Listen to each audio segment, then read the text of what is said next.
Protección Legal Patrimonial, Valdic, Unidad de Evaluación y Neximo Hacemos Más por Ti presentan. Hola amigos, esto es Pulso Inmobiliario. Soy René Strickler. Muchísimas gracias por acompañarnos. Como todos los jueves, aquí estamos con mucha información de primera para este maravilloso mundo inmobiliario. Lore, ¿cómo estás? Muy bien, René. Y el día de hoy les traemos un programa de superlujo. Hablaremos del impacto del régimen patrimonial en el matrimonio. ¿Qué será? Separación de bienes, sociedad conyugal, un régimen mixto. ¿Cómo impacta este en la adquisición y enajenación de bienes inmuebles? Así es, hoy tenemos dos invitados, dos especialistas en la materia, dos abogados que nos van a dar su punto de vista. Uno, el punto de vista notarial y otro, el punto de vista judicial. Acompáñennos, por favor.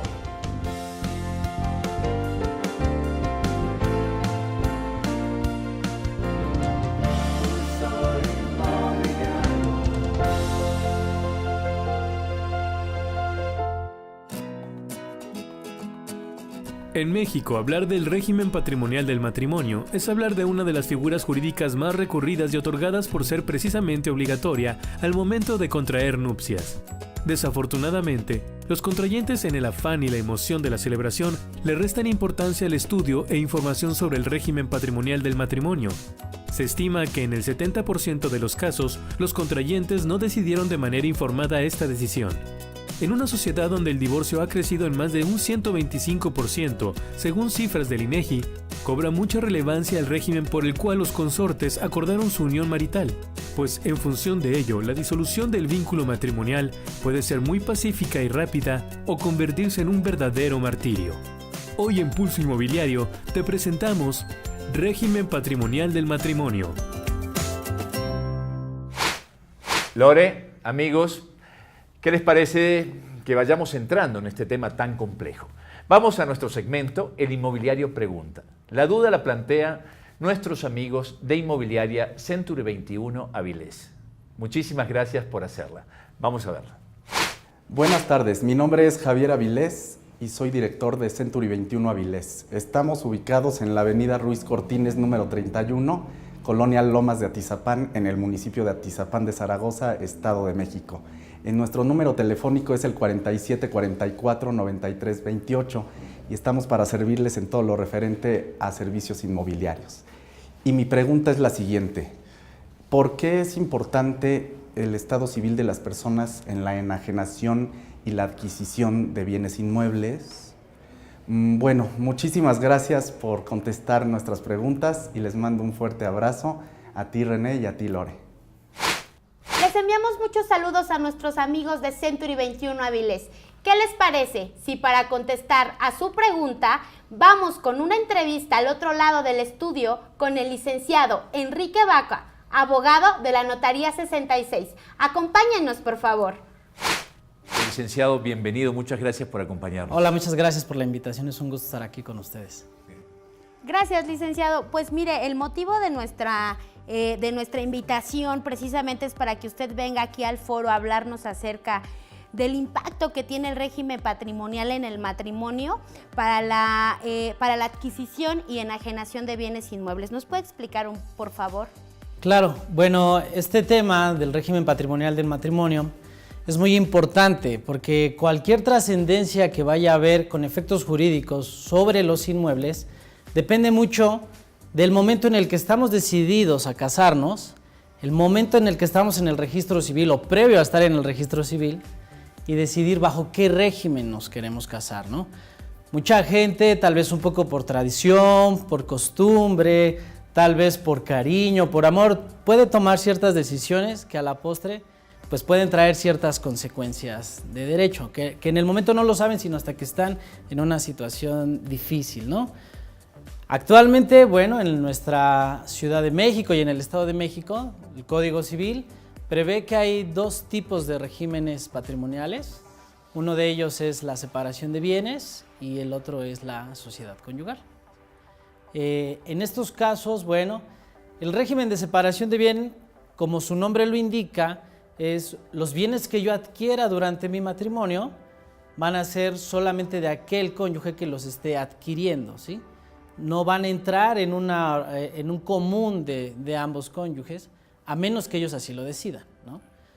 Pero en el régimen de sociedad conyugal se entiende que todos los bienes que vamos a adquirir durante nuestro matrimonio van a entrar en un común, ¿no?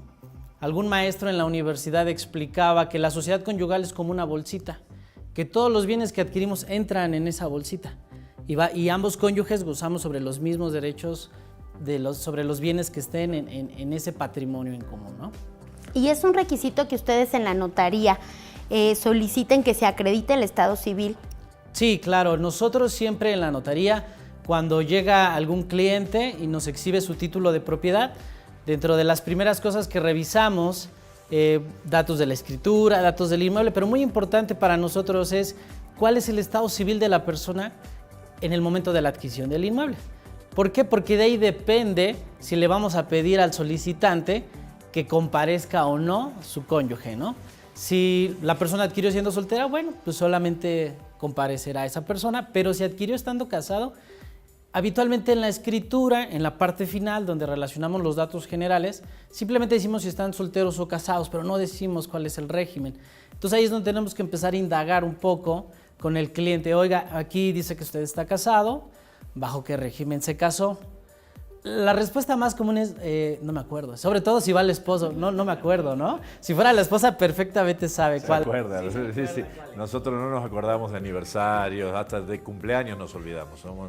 Las mujeres son más meticulosas en esos datos, ¿no? Entonces, bueno, lo primero es indagar con ellos, ¿bajo qué régimen se casó? Muy común con la gente, usan un término a veces un poco inadecuado, pero nosotros en la notaría lo entendemos, nos hablan de bienes mancomunados. Cuando el cliente nos dice bienes mancomunados, bueno, ya sabemos que no, ese no es el régimen, pero que se refiere a que hay una sociedad conyugal, ¿sí? Entonces, tenemos que ver el acta de matrimonio, ver el lugar donde se casaron. Es muy importante ver el lugar en el que se casaron. ¿Por qué? Porque, bueno, si se casaron en la Ciudad de México, en el año 2000 hubo reformas al Código Civil. Y mucha gente que va a vender un inmueble dice, oiga, yo lo adquirí por una herencia de mi mamá, pero me casé y yo sé, un amigo, un pariente, un conocido, todos tenemos un conocido abogado, todos tenemos un pariente abogado. Primo, un amigo, sí. Me han dicho que este inmueble no entra en mi sociedad conyugal porque lo adquirí por herencia, ¿no? Tenemos que ver la fecha del matrimonio, porque todos los bienes o todos los matrimonios que se hayan celebrado con anterioridad a esta reforma del año 2000, pues no les aplica esta reforma. Aún se haya adquirido a través de una herencia, estos bienes entran en su sociedad conyugal. Perdón, licenciado, y ustedes le solicitan a los comparecientes que les entreguen el acta de matrimonio. Sí. ¿Y qué criterio adopta la notaría cuando no aparece el régimen especificado en el acta? Bueno, aquí existe la propia ley o el propio código, en este caso en la Ciudad de México o en el Estado de México, nos habla de qué reglas se van a aplicar supletoriamente. En sentido estricto, en la Ciudad de México, la ley establece que tiene que haber un régimen. El código no nos habla de una posibilidad de que no exista un régimen, nos habla de que tiene que existir un régimen. Nos ha llegado a tocar en algunos supuestos en los cuales no se mencionó por algún error en el momento de la captura de los datos o porque el mecanógrafo que en su momento lo estaba tomando no lo anotó correctamente. ¿Qué pasa en estos casos? Bueno, esto sí ya es más por criterio que por alguna disposición del código, ¿no? El código no nos habla de supletoriamente un régimen que se aplica cuando no está anotado el régimen patrimonial del matrimonio. Hay diferentes autores, diferentes estudiosos del derecho. La mayoría coinciden en que el régimen que se adopta es una separación de bienes. ¿Por qué? En términos de nuestra Constitución, nosotros no podemos obligar a que una persona, su patrimonio esté sujeto a la condición de alguien más, ¿sí? Nosotros en términos de la Constitución tenemos nuestros bienes adquiridos en nuestro patrimonio y no podemos imponerle más obligaciones que la propia ley. Entonces, si no lo hay, si no lo existe, muchos notarios o muchos autores sugieren que se aplique o que se tome el criterio de pensar que es una separación de bienes y solamente esta persona que es propietaria del inmueble pueda disponer libremente de sus bienes, ¿no? Qué interesante dato. Y licenciado, por ejemplo, ¿qué pasa si yo compré un bien antes de casarme, me caso por bienes mancomunados y después necesito venderlos. ¿Qué pasa ahí? Bueno, esa es una buena pregunta porque nos da muchas veces ese el supuesto, ¿no? Nosotros revisamos precisamente las fechas.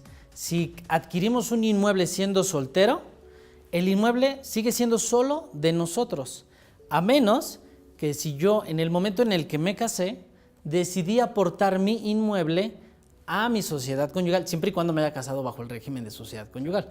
Si yo me caso bajo el régimen de separación de bienes, bueno, no habría necesidad de revisar capitulaciones, pero si es que yo lo aporté a mi sociedad conyugal, habría que revisar las capitulaciones.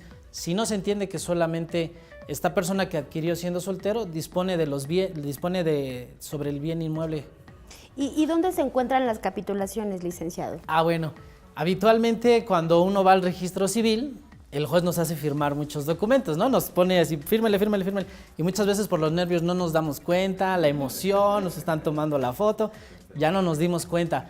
Pero habitualmente, en ese momento, el juez del registro civil ya tiene, digamos, un formato preestablecido de capitulaciones matrimoniales. Nos pasan a firma el acta, las capitulaciones matrimoniales y las obligaciones que hay que pagar, en este caso, bueno, los derechos, ¿no? En sentido estricto, las capitulaciones matrimoniales son un documento que va anexo al acta de matrimonio y que obra depositada en el registro civil. Si nosotros quisiéramos revisar las capitulaciones matrimoniales, habría que acudir al registro civil para solicitar una copia certificada de esas capitulaciones matrimoniales.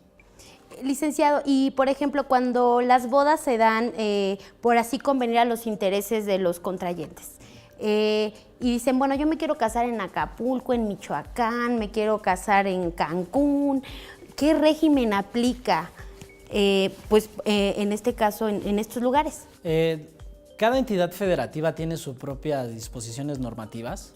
Cada entidad federativa en sus respectivos códigos establece qué regímenes son los que se pueden celebrar en los matrimonios. En algunos nos habla de que va a haber a lo mejor como el estado de Michoacán, en donde nos dice todo es separación de bienes, ¿no? No nos habla de la posibilidad de tener otro tipo de régimen, ¿no? Sí, por sociedad conyugal. Así es, pero en cada entidad federativa se establece cuáles son los regímenes patrimoniales del matrimonio. Cada persona que acude a la oficina del registro civil a casarse, ya sea, si yo fui a Guerrero, pues debo de ir con un juez del registro civil de ahí en Guerrero, o si me casé en Cancún, pues debería de ir con el juez del registro civil de allá. Pero es muy interesante punto el que está tocando usted, licenciado, porque a veces no pensamos en eso. Uno decide, bueno, quiero casarme en una playa y me voy a Acapulco, y quizás es totalmente diferente o varían algunas cosas que son importantes tener en cuenta antes de celebrar el matrimonio. Sí, de hecho sí, porque por ejemplo aquí en nuestra ciudad hablamos de la sociedad conyugal, pero en estados como Jalisco, ahí se habla de una sociedad legal. Sí, la propia ley establece que hay una sociedad legal que hace las mismas funciones de una sociedad conyugal, pero tiene otro nombre, aunque tiene los mismos efectos, ¿no? Para temas estrictos en cuanto a las obligaciones sobre los bienes. Pero sí, cada entidad federativa tiene sus propias disposiciones. ¿Y existe algún lugar donde se tenga un régimen mixto, sociedad conyugal una parte y la otra separación de bienes? Sí, de hecho nuestro propio Código de la Ciudad de México lo establece, que si nosotros al momento de casarnos disponemos en nuestras capitulaciones matrimoniales que determinados bienes forman parte de nuestra sociedad conyugal, otros se les puede entender que se les va a aplicar el régimen de separación de bienes y tenemos un régimen mixto. Sí lo establece nuestro propio código. Y una vez casado, ¿no? Llevamos varios años casados, ¿se puede cambiar ese régimen? Sí, de hecho sí. El Código Civil establece que yo puedo cambiar mi régimen en el momento en el que yo lo desee, bueno, en el que ambos cónyuges lo deseen, ¿no? En sentido estricto, pues habría que acudir con el registro civil para efecto de hacer cualquier modificación. O en algunos casos, en algunas entidades, las reformas a los códigos se están haciendo a modo que le están dando un poco más de impulso a los notarios para poder hacer ciertas funciones de auxiliar de la administración de la justicia en cuanto háblese de matrimonios. Y bueno, por ejemplo, hoy en la Ciudad de México, ante un notario se pueden modificar capitulaciones matrimoniales. ¿Y cuál sería el procedimiento, licenciado? El procedimiento es acudir con el notario, ambos cónyuges, llevar su acta de matrimonio, llevar las previas capitulaciones matrimoniales y en ese momento el notario, de acuerdo a las declaraciones, de acuerdo a las necesidades de los cónyuges, redacta unas nuevas capitulaciones matrimoniales, ambos cónyuges las firman y se llevan y se inscriben en el registro civil. El notario expedirá un testimonio de ese instrumento que levantó y lo llevan a inscribir en el registro civil para que ahora esas sean las capitulaciones matrimoniales que se van a empezar a aplicar en el matrimonio. O si no voy a modificar mis capitulaciones, si no voy a cambiar de régimen, también se puede hacer en cualquier momento, cambiar de sociedad a separación o viceversa. Y licenciado, ¿hay otro instrumento, por decirlo, llamarlo así, en vez de hacer ese cambio, se pueden hacer poderes generales o poderes temporales o exclusivamente para determinado bien? Bueno, ¿hay otros instrumentos? ¿No? Bueno, los poderes sirven para dar representación. Los poderes no me sirven para cambiar mi régimen patrimonial, a menos que yo tenga que, no sé, salir al extranjero y ya acordé con mi esposa que vamos a cambiar nuestras capitulaciones. Entonces yo le puedo otorgar un poder especial a alguien de mi confianza para que en mi nombre y representación pueda comparecer ante la autoridad a cambiar mi régimen patrimonial. O bueno, ya en un caso, a lo mejor la venta que tengamos de algún inmueble, si yo voy a salir, le otorgo un poder a alguien para que me represente en la venta del inmueble, pero materialmente el poder no modifica por sí solito el régimen patrimonial del matrimonio. Sí es un acto que hay que comparecer ante el juez del registro civil o ante el notario para efecto de poder hacer la modificación. ¿Y qué sucede para aquellas personas que se casan en el extranjero y quieren hacer válido su matrimonio? Esa es una extraordinaria pregunta porque a cada rato nos pasa y hoy en día que nuestro país ya cada vez se incorpora más a un sistema internacional. Sí, una globalización de la nacionalidad de todos lados. En primera instancia se le solicita al cliente que nos exhiba la copia certificada de su acta de matrimonio. Si esta acta está hecha en un país que tiene un idioma distinto al nuestro, se le pide que esa acta venga traducida y además tenga algo muy importante que se le llama apostilla.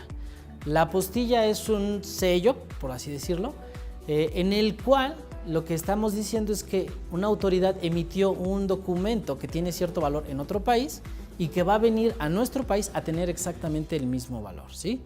Entonces, en términos de esta apostilla, el acta de matrimonio es tan válida en Estados Unidos, si se casaron en Estados Unidos, como lo es en México. Entonces el cliente nos exhibe su acta de matrimonio debidamente traducida y apostillada. Esa acta además se le solicita al cliente que comparezca ante el juez del registro civil o ante las oficinas del registro civil y que inscriba su matrimonio. ¿Para qué? Porque el estado civil de una persona sigue a la persona independientemente en el país en el que esté. No es de que yo me casé en Estados Unidos, allá soy casado y aquí vengo y soy soltero, ¿no? El estado civil sigue a la persona en el lugar en el que esté.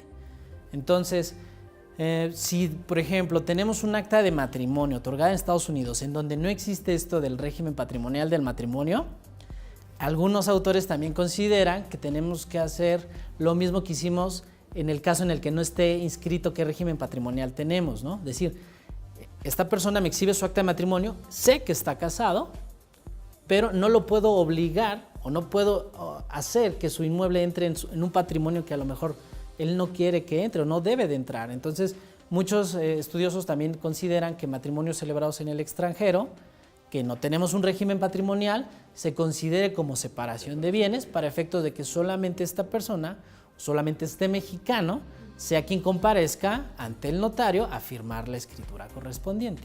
Pero es más por un criterio que por alguna disposición que esté establecida así en nuestro código. Licenciado, y una recomendación para todo el gremio inmobiliario, como asesor inmobiliario, ¿cómo podemos asesorar a nuestros clientes en estos rubros? Bueno, muy importante leer la escritura, muy importante cuando el cliente llega y te dice esta es mi título de propiedad, esta es mi escritura que me acredita como dueño del inmueble, muy importante no solamente revisar la ubicación del inmueble, que sí es muy importante, ¿no? Pero irnos al estado civil, los datos generales, que por lo regular vienen al final de la escritura, son dentro de las últimas certificaciones que el notario hace constar. Revisar cuál es el estado civil que tenía la persona al momento de adquirir el inmueble. Y si ahí dice casado, pues lo primero es, antes de llegar con el notario, yo ya asesor inmobiliario te estoy preguntando, te estoy pidiendo que me des los elementos para acudir con el notario con los elementos completos, ¿no? Si veo que estás casado, exhíbeme tu acta de matrimonio. Hay muchos casos en los que la gente acostumbra a ocultar cierta información, porque a lo mejor ya tenemos el supuesto en el que ya no vivo con mi esposa, pero todavía no me he divorciado, o ya me divorcié, pero todavía no he hecho ningún cambio en cuanto a ese inmueble. Entonces, mucha gente dice, bueno, pues yo ya me divorcié, ya no es necesario hacer algo más, simplemente pues digo que soy soltero. Pero es muy importante como asesor inmobiliario ver esta situación, porque nos ha tocado en muchos casos que llega el cliente a la notaría, el vendedor, y cuando le decimos, oiga, ¿dónde está su esposa? No, pues me separé de ella hace 20 años que no la veo. Oiga, y tramitó su divorcio, llevó a cabo algún trámite con relación a este inmueble.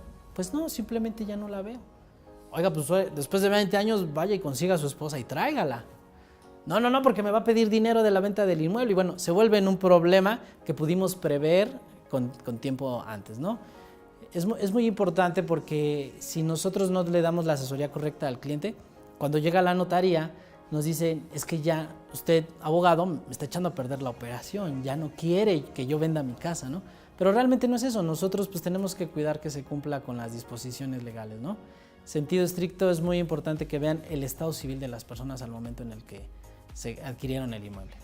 Excelentes consejos, licenciado. Le agradecemos infinitamente que nos haya dado esta asesoría y para todo el gremio, ya que es una parte fundamental pues, para la adquisición y enajenación de bienes raíces. Licenciado Enrique Vaca, ¿quiere agregar algo más para la gente que nos está siguiendo? Bueno, solamente como tal vez una última recomendación, siempre acudan con un notario por una asesoría. No acudan con el amigo que es abogado, con el conocido que es abogado o con alguien que está estudiando derecho, porque al final del día el que mejor les puede dar una asesoría siempre va a ser el notario o sus abogados, que son los que están especializándose en esas materias y conocen a fondo todos los temas.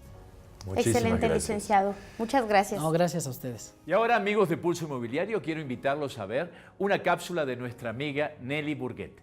Decorando Ando. Vamos.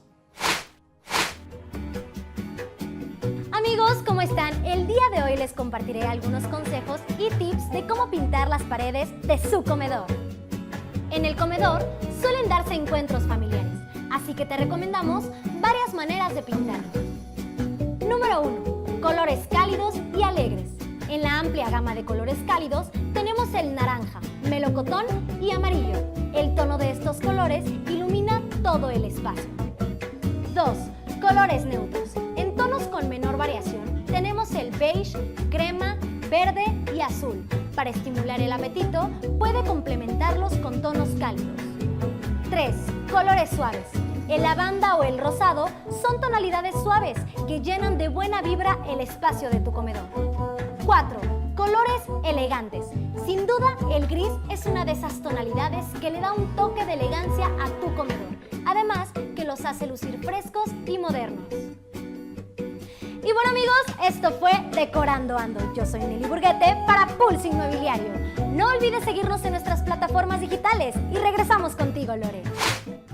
Lore, ¿qué te parece si hacemos una pausa en este tema y vamos a ver una cápsula que nos tienen nuestros amigos de Neximo? Buenas noches, amigos de Pulso Inmobiliario. Lorena, René, muchísimas gracias por su hospitalidad. Estoy aquí con... Buenas noches, gracias Lorena, gracias René, Adriana Zúñiga, Training Director de Neximo. Sergio Preciado, vamos a platicar un poco sobre la capacitación de Neximo. La capacitación de Neximo nace de las necesidades del mercado inmobiliario. Después de conocer el comportamiento del mercado, el desarrollo de los asesores, su comportamiento económico, hicimos un estudio de mercado sobre lo que se presenta en oferta hoy en México y de ahí nace la capacitación Neximo. Cuéntanos un poco.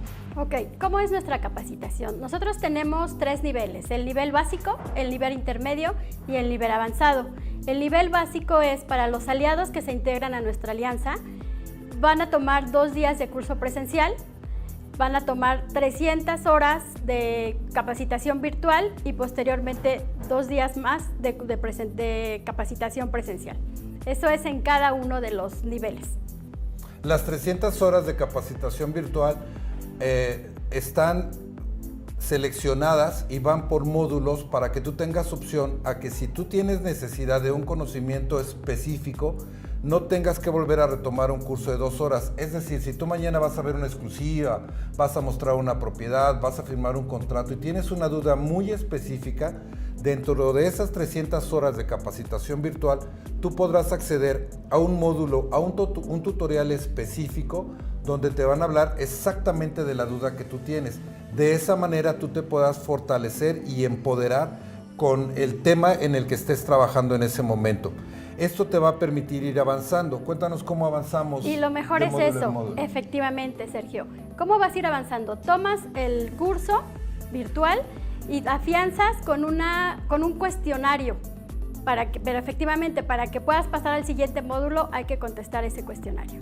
Esto nos lleva en 3 niveles. Básico, como nos platicaba Adriana, para los asesores que no tienen experiencia y que están entrando en este negocio. Si tú puedes tener la evaluación para iniciar en intermedio, adelante. Iniciarás tu evaluación como aliado Neximo en el nivel intermedio. Tomas tus 2 días de curso presencial y eso te va a llevar a los módulos virtuales a los que tú irás accediendo uno a uno, como nos platica Adriana, para poder acceder al siguiente, tener tu evaluación y tener un crecimiento real. La clara intención de la capacitación Neximo no es que sea un crecimiento por currículum, por inscribir en tu carpeta de vida que ya tomaste un curso. Efectivamente tendrás que demostrar que tienes la experiencia, el nivel y el conocimiento para acceder al siguiente nivel. De esa manera vamos creciendo de principiante a medio y de medio a avanzado. ¿Es correcto? Es correcto. Y lo mejor de todo es que después de que hayas pasado por cada uno de esos niveles, te vamos a dar la certificación de comercialización inmobiliaria. Pero ¿sabes qué es lo más padre? Que no tiene costo. La certificación no tiene costo, porque ya eres un aliado Neximo y es un regalo, es el beneficio que tienes por haber cursado los 3 niveles. Digamos que es la coronación y el reconocimiento de los conocimientos que hemos venido adquiriendo durante estas 3 facetas de experiencia inmobiliaria. De básico, intermedio y avanzado, culmino y la culminación, mi reconocimiento por parte de Neximo será la certificación inmobiliaria. Para esto debes de ser aliado Neximo. Esto es una preparación que solamente puede acceder quien sea aliado Neximo, puede acceder a su portal, desde su portal a su capacitación virtual. Eso le va a permitir irse autoevaluando y de esa manera conocer su avance, saber cómo va creciendo y irse calificando y afianzando en el portal.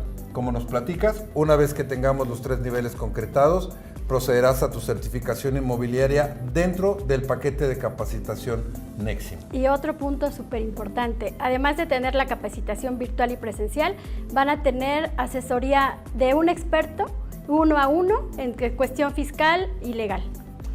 Perfecto, Adriana. ¿Te parece si de la Universidad Neximo les hablamos en la próxima oportunidad? Me parece, porque eso es algo muy importante. Universidad de Bienes Raíces Neximo. Muy bien. Lorena, René, muchísimas gracias, amigos. Estamos en contacto, Adriana. Gracias, buenas noches. Nuevamente, gracias, Lore, gracias, René, por recibirnos aquí y darnos un espacio. Buenas noches, gracias. Neximo, hacemos más para ti. René, ¿qué te parecieron los comentarios del licenciado Enrique? Muy asertivos, muy importantes para todos nuestros seguidores. Y aparte de asertivos, pues bueno, él nos habló acerca de los aspectos notariales. Ahora hay que verificar qué sucede en la parte judicial cuando existe una controversia. Y para eso, vamos con la entrevista que le realizamos al licenciado Javier Florestello, quien nos hablará de ello. Adelante, por favor. Bienvenido, licenciado. ¿Cómo se encuentra? Muy bien, gracias y gustoso de estar con ustedes. Bueno, yo voy a hacer una preguntita un poquito más rebuscada o complicada, licenciado. ¿Qué pasa si un matrimonio está teniendo problemas y el esposo, supongamos que el esposo se va de la casa y queda la esposa, la mujer en esa casa, y están casados por bienes mancomunados, ¿no? Digamos, ¿qué pasa si están en sociedad conyugal? ¿Qué ocurre en ese caso? Sí, bueno, la sociedad conyugal y los bienes mancomunados, como se está marcando, pues es una forma de marcar ese tipo de régimen patrimonial. Es correcto. ¿Qué sucede cuando uno de los cónyuges que se separa, o el esposo o la esposa se separan del domicilio? Bueno, pues que el cónyuge que permanece en el domicilio, pues puede solicitar la suspensión de los efectos de la sociedad conyugal en contra del otro cónyuge, ¿sí? Y pues mientras todos los beneficios van a ser para el cónyuge que se va a encargar de la administración de la sociedad, ¿sí? Mientras, y en un momento determinado, para el caso de que pueda existir una liquidación de la sociedad, bueno, pues lo que pueda suceder es que su porcentaje se incremente. Pero no puede venderlo por sí solo esa persona, no, ¿verdad? No, dado que ambos conservan la administración, tendría que comparecer ambos a la celebración del acto jurídico. Y aquí hablamos, por ejemplo, de separación y podríamos hablar desafortunadamente cuando el matrimonio pues ya no coincide con los mismos intereses y obviamente deciden divorciarse. ¿Cuáles son los efectos en este caso para la liquidación de la sociedad conyugal? Bueno, es interesante. Si están casados bajo sociedad conyugal y se lleva a cabo la disolución del vínculo matrimonial, bueno, pues se debe de liquidar la sociedad. En primera instancia, ambos cónyuges son quienes se deben de poner de acuerdo en la forma en que se van a repartir los bienes, ¿sí? Habrá bienes que no admitan cómoda división y pues en relación a estos, las partes tendrán que determinar quién se queda con unos, quién con otros. En un momento determinado, si no se ponen de acuerdo mediante convenio, bueno, pues van a tener que ya iniciar un incidente ante el mismo juez que disolvió el vínculo matrimonial. Pues esos bienes, como no se ponen de acuerdo en la repartición, van a tener que venderse en pública almoneda y bueno, pues lo que se obtenga de la venta se va a repartir en partes iguales a cada uno de ellos.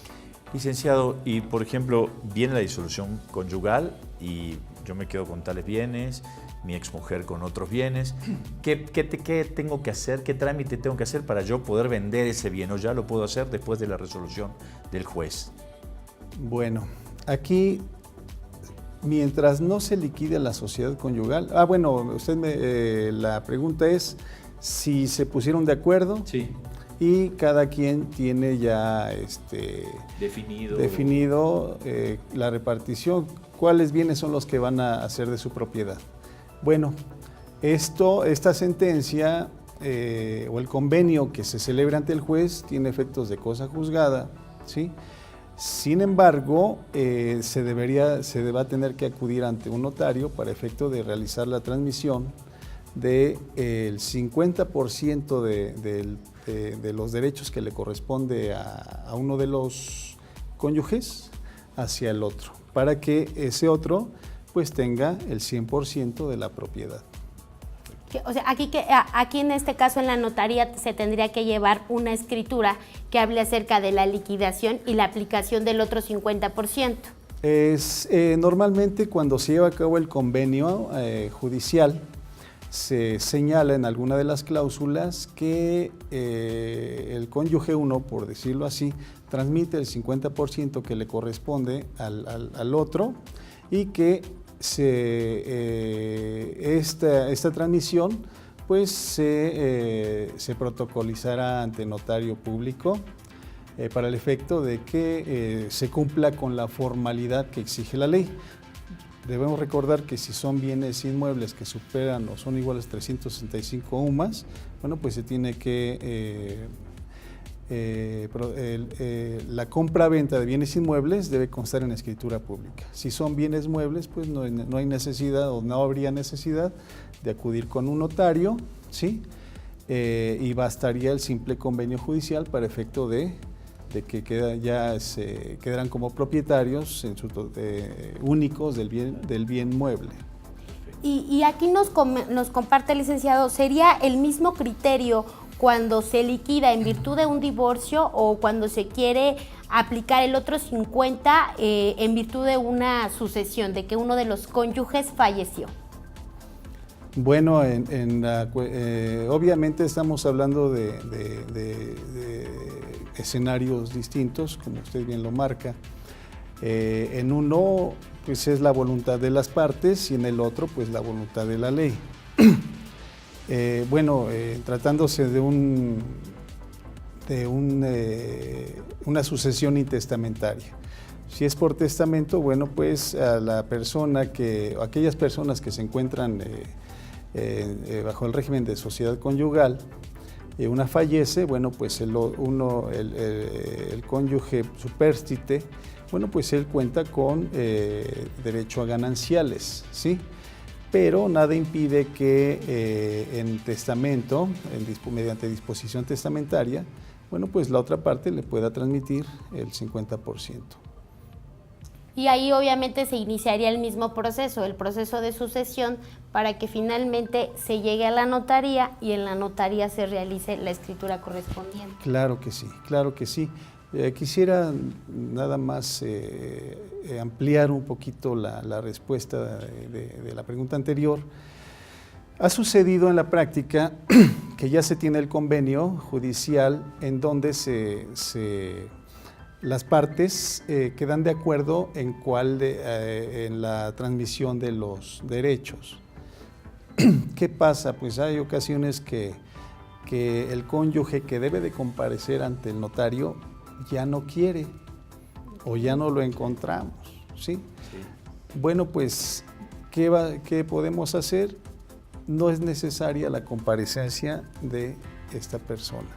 Basta con que exhibamos al notario la sentencia de divorcio y el convenio que se elevó a la categoría de cosa juzgada para el efecto de que el notario pueda otorgar la escritura pública y se consolide en uno solo, la propiedad de los bienes en esa persona, ¿verdad?, a la que se le transmitieron los derechos de copropiedad. Perfecto, muchas gracias. Licenciado, ¿nos podrías platicar acerca de las grandes diferencias que existen entre la sociedad conyugal y separación de bienes para vender o adquirir un inmueble? Claro que sí. Aquí es importante que la gente tenga claro que aún cuando pudiera existir o existe el régimen de sociedad conyugal, pues hay algunos bienes que no forman parte de la misma, ¿sí? ¿Cuáles son estos?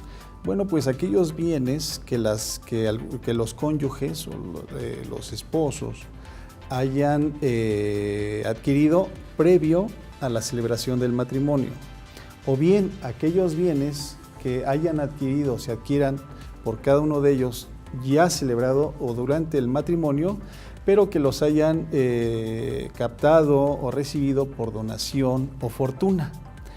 Esos bienes muebles o inmuebles no entran en la sociedad conyugal. Y bueno, pues vamos a pensar que la mujer, la esposa,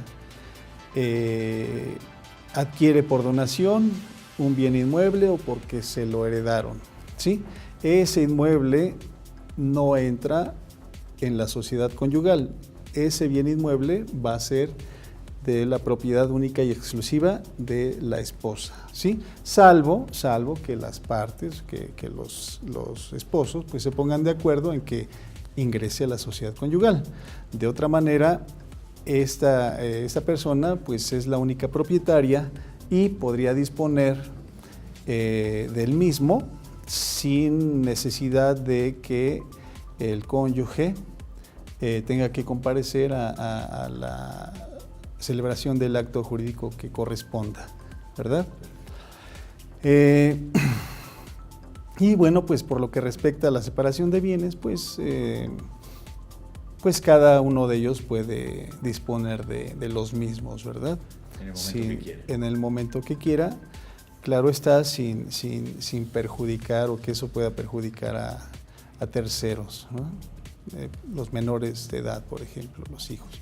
Ah, qué bueno, hay una cláusula que puede frenar eso si es una propiedad que está a nombre del esposo, pero todos viven allí y es el único techo que tiene una familia. Y él decide venderla, ¿puede llegar a frenarse eso, aunque sea separación de bienes? Bueno, aquí lo que sucede es que ambos cónyuges tienen la obligación, el deber de brindar o proporcionar alimentos a los hijos, ¿sí? Y pues hay ocasiones que el deudor alimentista, pues no, por no querer cumplir con esa obligación, pues se deshace de los bienes. Entonces, pues eso pues podría provocar que se llevara a cabo una acción para el efecto de que si es el único bien con el cual esos menores pueden obtener alimentos, por ejemplo, para la venta, una vez que se venda, bueno, pues se puede demandar la reintegración del bien inmueble al patrimonio del papá o de la mamá. Entonces, bueno, adelante. Perdón, René. Y en algún momento, por así convenir a los intereses de los cónyuges, ¿ellos podrían cambiar el régimen por el que decidieron casarse? Es decir, antes de la boda me quería casar por sociedad conyugal, pero ahora que ya llevo 3, 4 años de casada, pues ya quiero cambiar y ya quiero separación de bienes. ¿Se puede? Eso ya hay algo sospechoso. Ay, no, claro que no. Claro que sí es posible. Y bueno, judicialmente se lleva a cabo mediante unos actos de jurisdicción voluntaria. En el caso de la Ciudad de México y acá en el Estado de México, mediante un procedimiento judicial no contencioso, ¿verdad? Que viene a ser lo mismo que la jurisdicción voluntaria. ¿Y esto solo sería en un juzgado o también se puede hacer este tipo de declaraciones en notaría? Hay algunas jurisdicciones voluntarias que la ley autoriza que puedan llevarse a cabo ante notario. Licenciado, muchas gracias. Estamos por terminar el programa, pero antes de concluir hay que aprovecharlos con unas últimas preguntas. Correcto. En el caso, ¿qué pasa en las hipotecas cuando una persona va a adquirir un inmueble con un crédito hipotecario? ¿En qué parte afecta al cónyuge si se casaron por estos regímenes? Bueno, pues si están casados bajo el régimen de sociedad conyugal, bueno, pues ambas partes tendrán que otorgar el consentimiento para efecto de que se grave el bien inmueble mediante ese derecho real de hipoteca, ¿sí? Y pues se podría constituir inclusive una responsabilidad solidaria de los cónyuges. ¿Y en qué consiste esta, licenciado? Bueno, pues que si en un momento determinado, se va a afectar el bien inmueble en el sentido de que se va a imponer un derecho real, que es el de hipoteca. Si en un momento determinado llega a haber incumplimiento y se acude en un proceso judicial, juicio hipotecario, bueno, pues el bien inmueble se va a rematar en pública almoneda, o se puede rematar en pública almoneda, pero también sí, y normalmente es lo que sucede, ambos cónyuges se constituyen como deudores solidarios, ¿sí? Si en un momento determinado, una vez llevada a cabo la venta, en pública almoneda, el producto de la venta no es suficiente para cubrir el adeudo por el que el que está garantizando la hipoteca. Bueno, pues si hay otros bienes por parte de los cónyuges, ellos van a tener que responder con su patrimonio. Perfecto, licenciado. Licenciado, ya se nos acaba el tiempo. Muchísimas gracias por estar con nosotros aquí en Pulso Inmobiliario. ¿Hay algo que quiera agregar? Porque fue muy extenso y creo que podemos hacer 5 programas más porque hay muchísimas preguntas, pero a veces tenemos un tiempo limitado. Sí, sí, claro.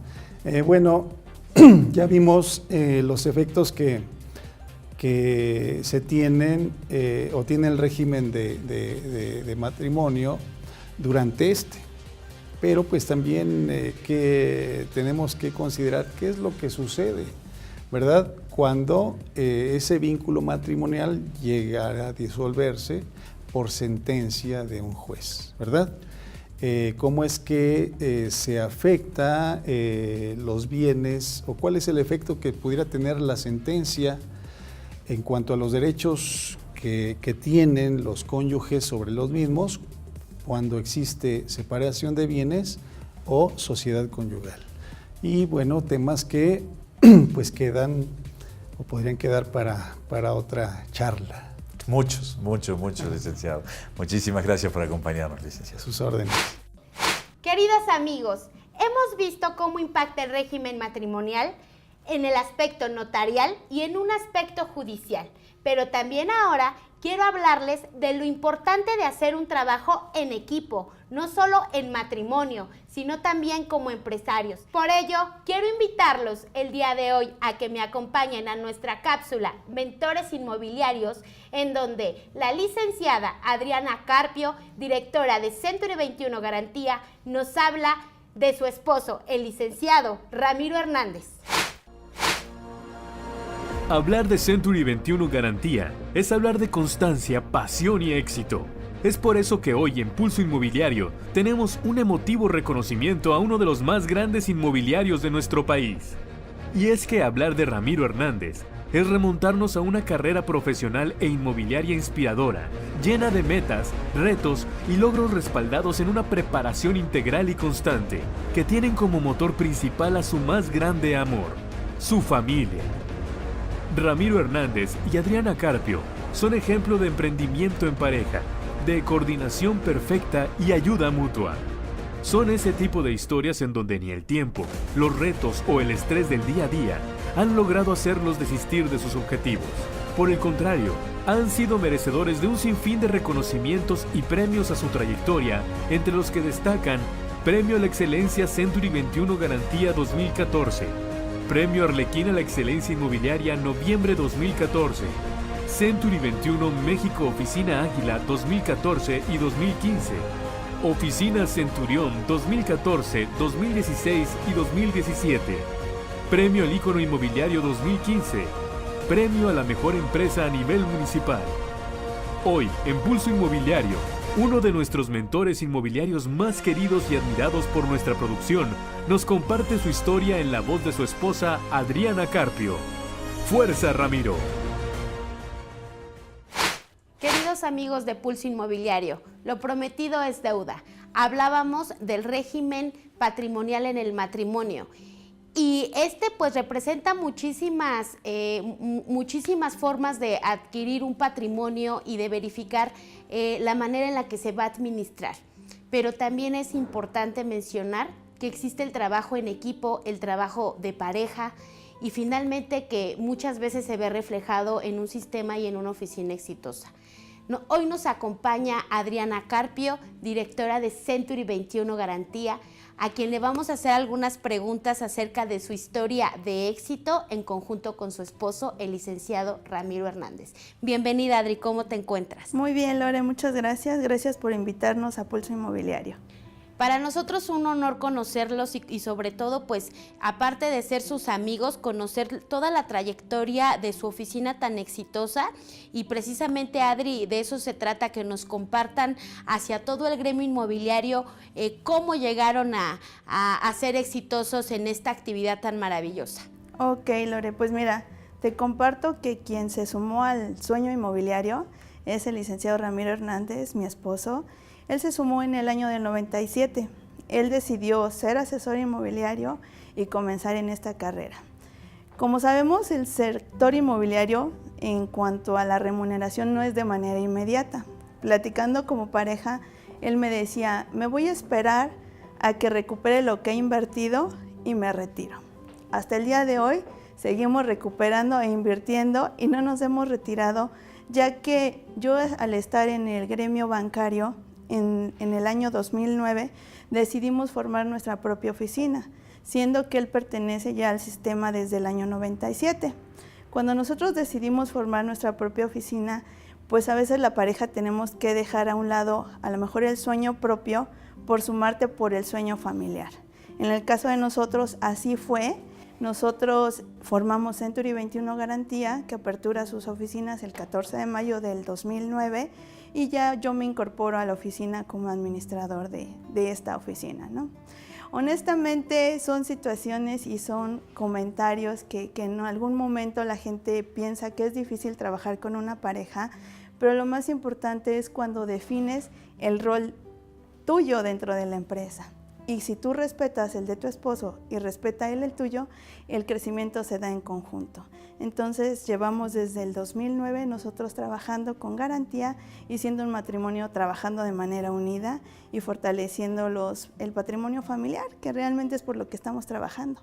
¿Y cómo se da esta definición de roles dentro de una oficina, en este caso, bueno, hablando del matrimonio? ¿Qué rol en la casa y cómo se cambia en la oficina? Mira, el rol en la oficina, él me dijo, yo no soy un buen administrador, yo soy licenciada en administración de empresas y en ese momento me dijo, necesito quien administre la empresa. Si yo lo hago, me voy a gastar todo. En ese momento yo dije, tiene razón, porque el señor desaparece el dinero rápidamente. Él me pidió la oportunidad de él seguir dedicándose con la gente de ventas, capacitándola y pues bueno, Ramiro tiene una visión. Cuando tú le preguntas cuál es su misión, él te dice que es desarrollar gente. Y creo que es lo correcto. Él se encarga de desarrollar a nuestros asesores, de manejar la gente que se encuentra en la oficina, generar los movimientos de operación. Y yo me encargo de ver la administración de la empresa, ver los números, manejar contabilidad. Y esto nos permite que no rebasemos nuestras líneas. En algún momento, sí, al inicio, se empezó a hacer de a lo mejor yo intentar hablar con los asesores con respecto a las ventas y él me hizo ver la situación que habíamos platicado en un inicio, de yo respetar su rol y él respetar el mío. Créeme que cuando las cosas quedan claras y las platicas, lo más importante yo creo que lo que les puedo decir es la confianza y la comunicación. En ese momento dije, es perfecto, yo soy administradora, él es al área de operación. Y en ese momento se respeta. Ya saliendo de la oficina, pues ya cambia. El rol de director ya es el de la mamá en casa, ya es el de la esposa, pero lo importante es trabajar en equipo. Y vuelvo a reiterar, la comunicación es muy importante. Si no tenemos una comunicación efectiva, carecemos de muchas cosas. Hacer mención de lo que nos molesta, lo que nos agrada, lo que nos enaltece y también reconocer esos valores que tu pareja tiene. A veces el ser humano somos demasiado egoístas y nos cuesta trabajo reconocer a la persona que tenemos al lado. Cuando tú la reconoces y la enalteces, en ese momento se da un equilibrio, porque también esa persona te reconoce a ti y te hace fortalecer. Es la parte que hemos trabajado mucho en la empresa y seguimos trabajando hasta el día de hoy. Bueno, y han hecho un excelente trabajo, tan es así que bueno, tu oficina desde hace muchos años pues ha sido galardonada con los premios de Century 21 y también hemos visto a Ramiro muy activo tanto en las asociaciones como AMPI y bueno, también dentro del propio sistema. ¿Cómo él se inicia en esta parte y cuál es el apoyo que tiene por parte de su esposa? Mira, él se inicia en las asociaciones con el hecho de poder seguir creciendo como oficina, de darnos a conocer y la verdad es una persona que no tienes quieta. Totalmente es activa y le encanta ayudar. Él, te comento nuevamente, él siempre dice que el que no vive para servir, no sirve para vivir. Le gusta mucho trabajar para las asociaciones, le gusta mucho apoyar a la gente y él habla conmigo y me dice, Adriana, voy a enrolarme en esta parte del sector, pero yo necesito que tú aprendas todo el el manejar de la empresa, desde la dirección, la operación, los cursos, capacitación.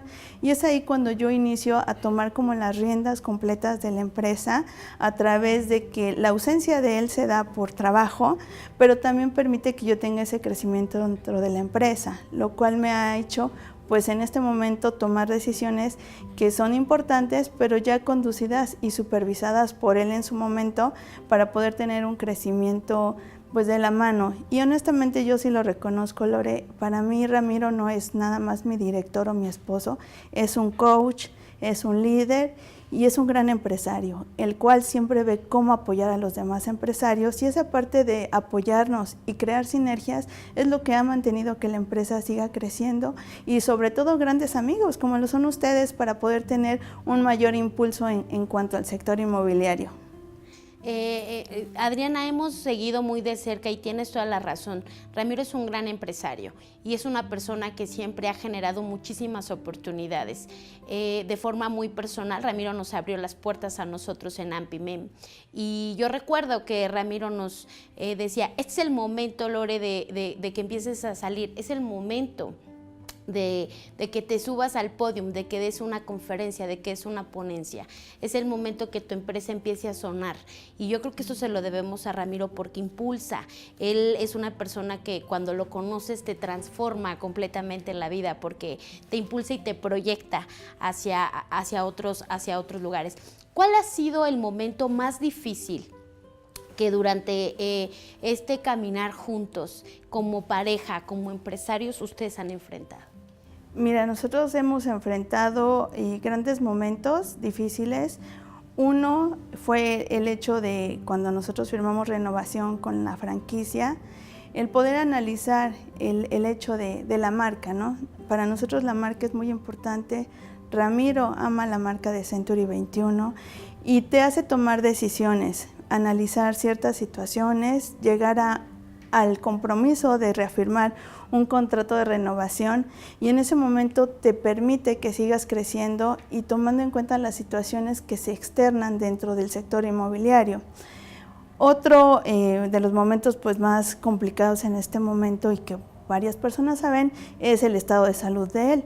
Pero más sin, en cambio, en este momento lo que yo he encontrado es, a través de la preparación que he tenido de él, es seguir adelante y seguir haciendo que la empresa siga creciendo y reconociendo el trabajo que él me ha venido formando y el asesor inmobiliario que yo soy. En algún momento lo he comentado, yo era un empleado bancario y yo tenía 12 años en el sector del banco. En este momento yo soy un asesor inmobiliario y soy profesional, gracias a las capacitaciones, a ese empuje que hablas de Ramiro. ¿Por qué? Porque es una persona que te va a enfrentar a tus miedos y va a hacer que los superes. Soy asesor certificado anti-Infonavit, soy asesor certificado que permite que tengas una estabilidad, sobre todo cuando a las asesorías se refiere.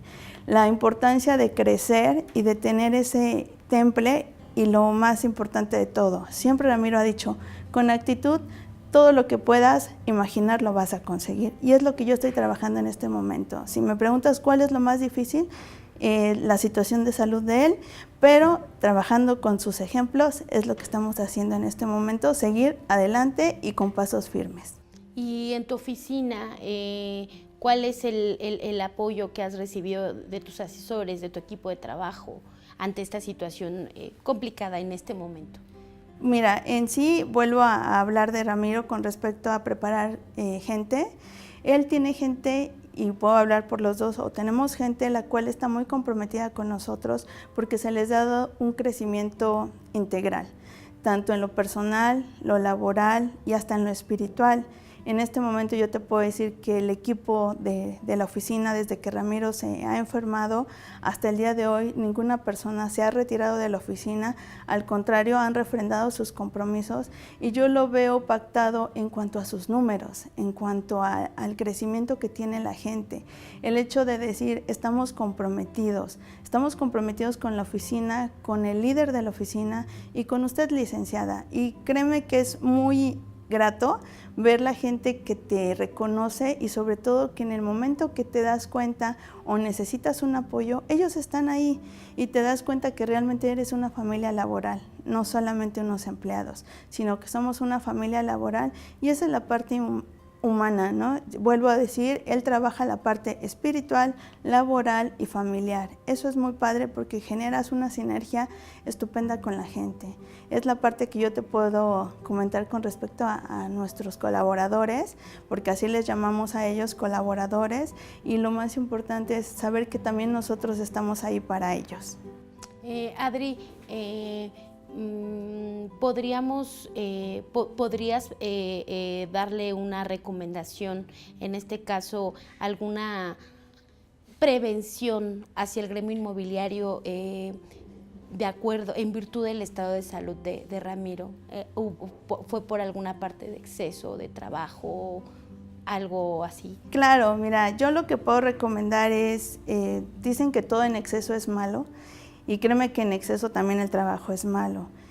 Con Ramiro lo que sucede es que él quiere dar todo y se entrega al 1000%.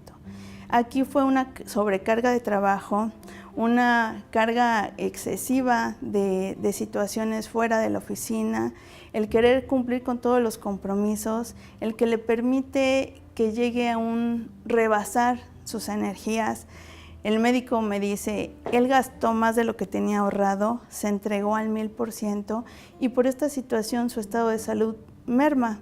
Entonces la recomendación hacia todos mis compañeros, hacia cualquier gremio sería hacer un equilibrio entre trabajo, casa, salud y que lo más importante es hacer una agenda con respecto al trabajo. Porque si cumples con una agenda, también vas a cumplir con una agenda en casa y también te vas a dar un tiempo para ti y no solamente pensar en lo que obliga o en lo que deja, sino pensar en lo que te debe de dejar a ti como ser humano, porque yo lo comento mucho, ¿no? En la oficina Ramiro es muy necesario, pero en la casa él es indispensable. Entonces, esa parte uno tiene que generar un equilibrio y generar sobre todo el hecho de que tú debes de estar bien en cuanto a alimentación, en cuanto a ejercicio, en cuanto a salud mental y en cuanto a trabajo físico. A veces le pedimos mucho a nuestro cuerpo y nuestro cuerpo nos da señales y a veces omitimos esas señales. La recomendación también sería, si tienes alguna señal o te sientes diferente, acude al médico. A veces nos da miedo acudir al médico, pero lo más importante es que tu cuerpo te está diciendo que algo está pasando y lo puedes evitar. Si lo dejas pasar, pues lamentablemente llegamos a situaciones un poco complicadas. Esa sería la recomendación, Lore. Adri, ¿y qué viene para ti? ¿Tú cómo te encuentras? ¿Cuál es tu estado de ánimo? Yo te veo muy bien, pero platícanos tú. Pues mira, yo estoy muy fortalecida, yo soy una mujer de fe, mi fe está fuerte y yo sé que si las cosas no las pudiera afrontar, no me hubiesen llegado de esta manera, ¿no?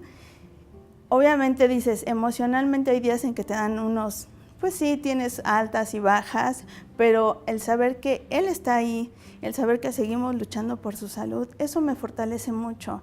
Y el hecho de ver a mi gente, créeme que es muy importante tener el equipo de trabajo que hoy tenemos, saber que cuentas con las personas es lo más importante. ¿Por qué? Porque al final del día, al llegar a tu casa y ver aún así a mi marido, que no es en las condiciones en que quisiera uno verlo de manera diaria, pero saber que está ahí luchando por su salud, ver a tus hijos, eso te hace que seas agradecida. Yo soy muy agradecida con lo que tengo, con lo que recibo y vuelvo a decir, si lo que me hubiese pasado no lo hubiera podido superar, no lo tendría en este momento.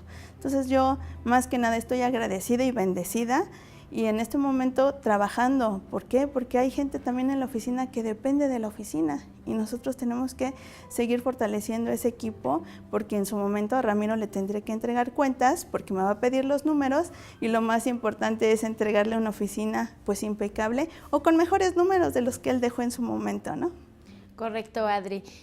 ¿Algún mensaje que quisieras, aparte de todos los que ya nos compartiste y sobre todo la reflexión de vida que pues también nos das y que hoy nos regalas a todos nuestros amigos de Pulso Inmobiliario?